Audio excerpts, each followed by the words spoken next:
तू तो चला गया, साथ तेरे एहसास हैं, खुश हैं हम कि तेरा कुछ तो मेरे पास है। नमस्कार, मैं हूं अभिषेक वर्मा। आज मैं बात कर रहा हूं टर्म प्लान की, जो कि साहब बड़ा साथ देता है आपके परिवार का, आपके बच्चों का, आपके नहीं रहने के बाद। इसीलिए आज की वीडियो में हम बात करने वाले हैं एलआईसी के टर्म प्लान जीवन अमर की, जिसका टेबल नंबर है 955। टर्म प्लान, जैसे कि नाम से स्पष्ट है कि एक प्योर इंश्योरेंस प्लान है। मतलब इस प्लान से आपका कोई बेनिफिट, कोई मुनाफा तो नहीं होने वाला है, बल्कि सिर्फ इंश्योरेंस का कवर मिलेगा। उदाहरण के लिए समझते हैं कि हम सबके पास बाइक होता है और ईयरली उसका प्रीमियम जो हम इंश्योरेंस का देते हैं वो 1500 के आसपास होता है। और पता है हमारे बाइक का जो कवर होता है वो 80,000 से लेके 90,000 के बीच में लगभग इसी आसपास में होता है, कुछ कम या ज़्यादा। अब सब बात यह है कि बाइक का तो हम हमारी मजबूरी कह लीजिए या ज़रूरत कह लीजिए, इंश्योरेंस हमारा करवाना होता है। लेकिन कभी क्या हमने सोचा है कि हमारा खुद का इंश्योरेंस है कि नहीं? हम बाइक का इंश्योरेंस तो करवा लेते हैं कि किसी दिन बाइक चोरी हो जाए या कोई क्षति हो जाए तो उसका भुगतान हमें मिल जाए। लेकिन किसी दिन हम और आप चोरी हो गए तो इसके बारे में हमने सोचा है क्या? किसी दिन यमराज का बुलावा आ जाए, वो तो रेडी है, कह रहे हैं कि I can knock at your door any time, कभी मैं आपके दरवाजे पे दस्तक दे सकता हूँ। हम अपनी परिवार, फैमिली को, अपने परिवार को किसके भरोसे छोड़ के जाएंगे साहब? भगवान भरोसे। शाम तेरे ही भरोसे मेरा परिवार है, तू ही मेरी नाव का माझी, तू ही पतवार है। शाम तेरे ही भरोसे मेरा परिवार है। ऐसा है क्या साहब? ऐसा बिल्कुल नहीं होना चाहिए।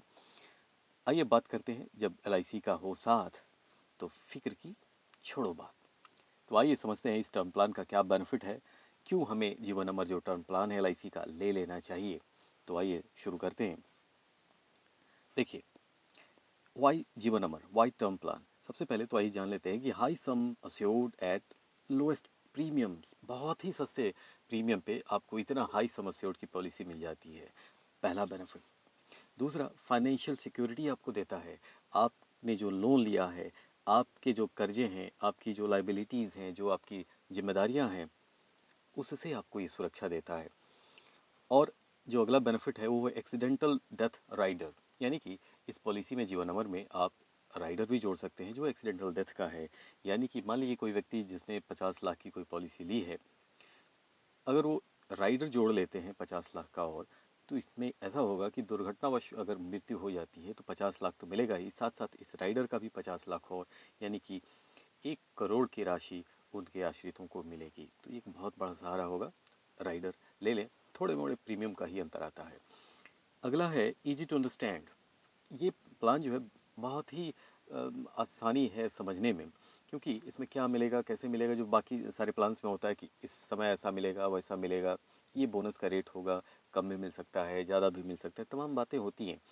आप जैसे अपने बाइक का इंश्योरेंस करवाते हैं ना, तो जैसे जैसे साल दर साल प्रीमियम देते हैं, आपका बाइक का जो रिस्क कवर है वैसे रहता है।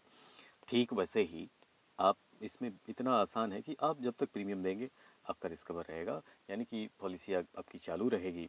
इसमें मैच्योरिटी पे आपको कोई बेनिफिट नहीं मिलने वाला है। ठीक वैसे ही जैसे अगर गाड़ी आपकी चोरी ना हुई तो आपका पैसा नहीं मिलता है। तो अब इसमें परेशान होने वाली कौन सी बात है साहब?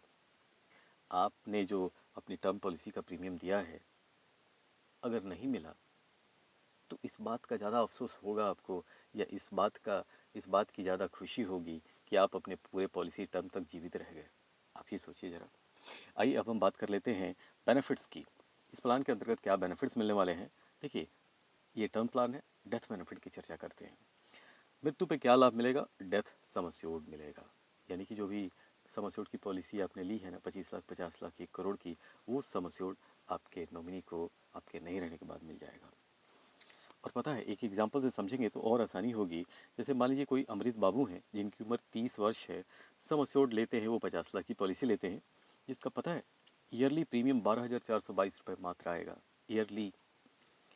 और अगर वो राइडर जिसकी चर्चा मैं ऊपर कर रहा था, अगर उस राइडर को भी ले लेते हैं, एक्सीडेंटल डेथ बेनिफिट का राइडर, तो 15,372 रुपये की राशि उनको देनी होगी। कितना? लगभग 3,000 ज़्यादा। इसमें आपको 50 लाख का एक्सीडेंटल कवर मिल गया। तो ये रहा अब आइए हम बात करते हैं कि मैच्योरिटी पे क्या बेनिफिट मिलने वाला है। साहब ये टर्म प्लान है, प्योर इंश्योरेंस प्लान है, मैच्योरिटी पे आपको कोई लाभ इसका नहीं मिलने वाला है। आइए अब हम बात कर लेते हैं जो एलिजिबिलिटी कंडीशंस है उनकी।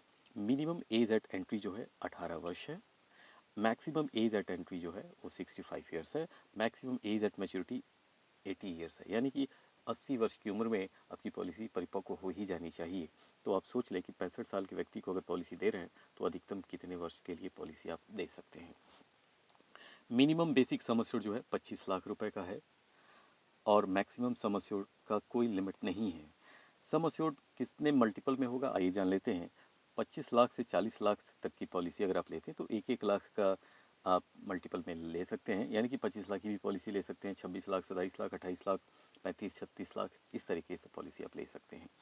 अगर 40 लाख के ऊपर की पॉलिसी आप लेते हैं तो 10 लाख के मल्टीपल में आपको पॉलिसी लेनी होगी। 40 लाख के बाद आपको 50 लाख की पॉलिसी मिलेगी, 60 लाख, 70 लाख, ऐसे आप आगे बढ़ सकते हैं। ऐसा नहीं होगा कि आपको 45 लाख या 55 लाख की पॉलिसी मिल जाएगी। पॉलिसी टर्म की अगर हम बात करें तो 10 से 40 साल का पॉलिसी टर्म इसमें हो सकता है। आप अपनी सुविधा और अपनी ज़रूरत के हिसाब से ये पॉलिसी टर्म में से कुछ भी आप चुन सकते हैं। आइए अगर हम बात करें प्रीमियम पेइंग टर्म की, तो इसमें आप रेगुलर प्रीमियम दे सकते हैं, लिमिटेड प्रीमियम दे सकते हैं और सिंगल प्रीमियम दे सकते हैं। अब ये क्या होता है आइए समझते हैं। देखिए प्रीमियम पेइंग टर्म जो है रेगुलर प्रीमियम, इसमें ऐसा है कि सेम एज पॉलिसी टर्म, जो भी पॉलिसी टर्म आप लेते हैं, जैसे अमृत बाबू का एग्जांपल हमने लिया कि अगर वो अगले 30 वर्षों के लिए पॉलिसी लेते हैं तो इसमें क्या होगा रेगुलर प्रीमियम में कि आपको 30 वर्षों तक ही प्रीमियम का भुगतान करना पड़ेगा, यानी कि 30 साल की पॉलिसी, 30 साल तक आपको प्रीमियम का भुगतान करना होगा। लिमिटेड प्रीमियम यानी कि प्रीमियम आपका लिमिटेड हो जाएगा। कैसे होगा? एक है कि पॉलिसी टर्म -5, जो भी पॉलिसी टर्म आपका रहेगा उससे 5 साल कम आपको प्रीमियम देना होगा। जैसे 30 साल की पॉलिसी ली जाती है तो आपको 25 साल प्रीमियम देना होगा। दूसरा है कि पॉलिसी टर्म -10, यानी कि जो भी आपका पॉलिसी टर्म आपने सेलेक्ट किया है उससे 10 साल कम। अगर अमृत बाबू के केस में देखें तो उन्होंने 30 साल की पॉलिसी ली थी तो उससे 10 कम, यानी कि उनको 20 साल प्रीमियम का भुगतान करना होगा। अब इसमें देखिए कि अगर वो 50 लाख की पॉलिसी उन्होंने ली है और 30 साल का टर्म है, तो पता है अगर वो रेगुलर मोड में प्रीमियम देते हैं, यानी कि रेगुलर जितने साल की पॉलिसी उतने साल प्रीमियम भुगतान करते हैं, तो 12,422 रुपये का प्रीमियम उनका ईयरली आएगा। अगर 5 साल कम यानी कि 25 साल देना चाह रहे हैं तो उनका प्रीमियम 13,140 आएगा, जो 25 साल तक उनको देना होगा। अगर 10 साल कम की बात कर लेते हैं हम, तो उनको प्रीमियम 20 साल भुगतान करना पड़ेगा और प्रति वर्ष उनको 14,475 रुपये की राशि भुगतान करनी होगी। अगर सिंगल प्रीमियम वो देते हैं ना, तो 1,49,576 रुपये का भुगतान करेंगे और उनको 50 लाख का रिस्क कवर अगले 50 वर्ष तक रहेगा। आइए एक और इम्पोर्टेंट चीज़ है जिसकी हम बात कर लेते हैं कि ये जो अगर प्रीमियम आप रेगुलर प्रीमियम देते हैं या लिमिटेड प्रीमियम देते हैं, प्रीमियम का भुगतान आप हाफ ईयरली और ईयरली मोड में ही कर सकते हैं। ऐसा नहीं हो सकता कि आप क्वार्टरली दें या मंथली मोड में प्रीमियम का भुगतान आप नहीं कर सकते हैं। आइए एक और चीज़ जो बड़ा इंपॉर्टेंट है उसकी बात कर लेते हैं सम एश्योर्ड की। सम एश्योर्ड जो है ना, आप दो तरीके से चुन सकते हैं, एक लेवल सम एश्योर्ड और दूसरा इंक्रीजिंग सम एश्योर्ड। अब ये क्या है इसको समझ लेते हैं। जैसे मान लीजिए कि अमृत बाबू ने 50 लाख की पॉलिसी ली थी तो वो लेवल सम एश्योर्ड था, यानी कि अगले 30 वर्षों तक जो जो प्रीमियम का भुगतान किया उन्होंने, जो 30 वर्षों तक की पॉलिसी अवधि थी, उस पूरी अवधि में उनका जो रिस्क कवर रहेगा वो 50 लाख का 50 लाख ही रहेगा, जिसके लिए उनको ईयरली प्रीमियम 12,422 का भुगतान करना पड़ेगा प्रति वर्ष। अगर वही वो इंक्रीजिंग सम एश्योर्ड की पॉलिसी लेते हैं, इसका मतलब क्या हुआ कि छठे वर्ष से 15वें वर्ष तक उनका सम एश्योर्ड जो है ना प्रति वर्ष 10% बढ़ जाएगा और तब तक बढ़ेगा जब तक कि उनका सम एश्योर्ड दोगुना नहीं हो जाए, यानी कि 50 लाख के केस में जब तक 1 करोड़ ये सम एश्योर्ड ना हो जाए बढ़ता ही रहेगा। समझ लेते हैं। इस अगर हम इंक्रीजिंग सम एश्योर्ड लेते हैं तो इसमें डेथ सम एश्योर्ड पता है कैसे बढ़ेगा? पहले 5 वर्ष तक तो ये नहीं बढ़ेगा, 50 लाख का 50 लाख ही रहेगा, लेकिन छठे वर्ष से 5%, अब माफ़ कीजिएगा 10% बढ़ जाएगा, यानी कि 50 लाख का 10% 5 लाख होता है तो ये 55 लाख हो जाएगा। फिर 7वें वर्ष 5 लाख और बढ़ जाएगा, 60 लाख हो जाएगा। इस तरीके से छठे वर्ष से लेके ये बढ़ता ही रहेगा। जैसे 10वें वर्ष में 75 लाख हो जाएगा, इसी तरीके से कर बढ़ते बढ़ते 15वें वर्ष 1 करोड़ हो जाएगा, यानी कि 2 गुना सम एश्योर्ड हो गया। यानी कि 50 लाख से बढ़ना शुरू हुआ 5 साल छठे साल से और 15वें साल तक वो 2 गुना हो गया सम एश्योर्ड का, यानी कि 1 करोड़ हो गया। तो इस तरीके से भी पॉलिसी आप ले सकते हैं। इसमें देखें इनकम प्रूफ जो है वो आपको देना होगा, क्योंकि फॉर्म 16 दे सकते हैं या ITR दे सकते हैं। 3 वर्षों का देना ये मैंडेटरी है, आपको देना ही पड़ेगा। तो ये रही इस प्लान से जुड़ी हुई कुछ बातें जो बहुत इम्पोर्टेंट थी। इसके पहले कि मैं इस वीडियो को एंड करूं, मैं आपसे ये कहना चाहता हूं कि मेरे वीडियो को आप लाइक करें ना करें, सब्सक्राइब करें या ना करें, लेकिन ये जो LIC का टर्म प्लान जो जीवन अमर है, ये ज़रूर ले लें साहब, क्योंकि आप और हम अमर नहीं हैं। क्योंकि पता है ना कि कब, कहाँ और कैसे, कौन। उजाले अपनी यादों के हमारे साथ रहने दो, न जाने किस गली में ज़िंदगी की शाम हो जाए। तो क्या आप अपने परिवार के लिए, अपने बच्चों के लिए सिर्फ अपनी यादों के उजाले ही छोड़ के जाना चाहते हैं? नमस्कार।